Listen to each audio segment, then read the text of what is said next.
విసర్గ సంధిలో 8వ సూత్రం చిట్ట చివరిది. మొదటి పదం ఎలాగా ఉంటుంది? విసర్గ ఉంటుంది. విసర్గ ఉంటే ఇటువైపు ఈ అక్షరాలు కాకుండా ఏవైనా ఉండొచ్చు.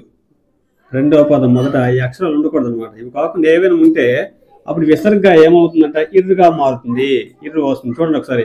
చతుః ప్లస్ అక్షరము, ఇది ఏమవుతుంది? ఇర్రు అయింది. ఇక్కడ ఆ ఉంది కాబట్టి వచ్చు కాబట్టి రా అవుతుంది అంతే. చతురక్షరము, చతురాక్షరం చతు ప్లస్ అక్షరము చతురాక్షరం. ఇలా చూడండి, ఇక్కడ విసర్గ ఉంది, ఇక్కడ ఆ ఉంది. బహి ఇర్ ప్లస్ ఇక్కడ ఆ ఉంది కాబట్టి రా అయింది. ఇలాగే ఇక్కడ బా ఉంది కాబట్టి ఇర్ ప్లస్ బా ఏమవుతుంది? ఇక్కడ బాలో ఆ ఉంది కాబట్టి రా అయింది. మరి బా అనేది ఒత్తుగా వస్తుంది చూడండి.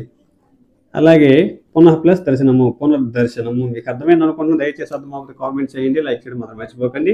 మన ఛానల్ మాత్రం సబ్స్క్రైబ్ చేయడం మాత్రం మర్చిపోకండి. విసర్గ సంధి